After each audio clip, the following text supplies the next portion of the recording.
Nais pang palawakin ng Department of Health ang sakop ng Zero Balance Billing Program ng gobyerno. Inaasahan maaabot na nito pati ang mga ospital na pagmamayari ng pamahalaan at LGUs. Si Clazel Pardilla sa report. May sakit na nga sa dugo. Nalulugmok pa ang 78 taong gulang na si Lolo Kiko sa tuwing lumalapit sa mga politiko para makahingi ng guarantee letter na pahirapan din ng pag-aproba, mabayaran lamang ang kanyang pagpapagamot. Pag may sakit ka, masakit talaga. Masakit na manghingi ka sa kanila. Pero ang pagkalam ko, hindi naman nilagay sa gobyerno yan. Dapat ang gobyerno, para di ka mahirapan, tulad ng emergency, ang gobyerno mag-asikaso, hindi politician. Ayon sa Department of Health, gamit ang mas malaking pondo ng ahensya, hindi na kailangan lumapit sa mga politiko. Sasagutin na ng DOH ang gastusin ng mga pasyenteng naka-admit sa basic accommodation sa bisa ng zero balance billing.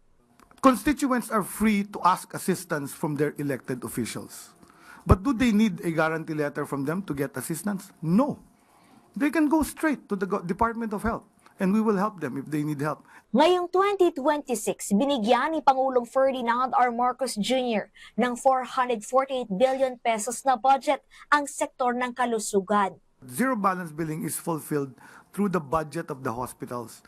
So our MOOE, which is about 200 billion, our PS, which is about 100 billion, plus the MAIPIP, which is about 51 billion, 50 plus billion. So all of this will be used for, plus PhilHealth. Nakarang taon, higit 1 milyong Pilipino ang nakapagbenepisyo sa zero balance billing. Inaasahang mas darami pa ito. Palalawakin pa kasi ng Health Department ang zero balance billing. Kung dati, mga pasyente lamang sa higit 80 DOH accredited hospital ang maaring makapagbenepisyo sa naturang programa na kumakargo sa lahat ng gastusin ng pasyente. Palalawigin na ito ngayon sa mga ospital na pagmamayari ng mga LGU o lokal na pamahalaan. For LGUs that have level 2 and level 3 hospitals, ito yung mas complex procedures and higher cost of care. Sila yung gagamitin nating pilot.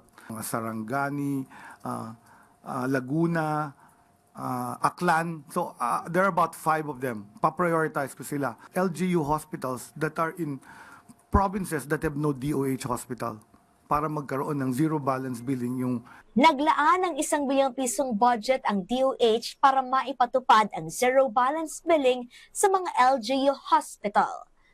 Clazel Pardilla para sa Pambansang TV sa Bagong Pilipinas.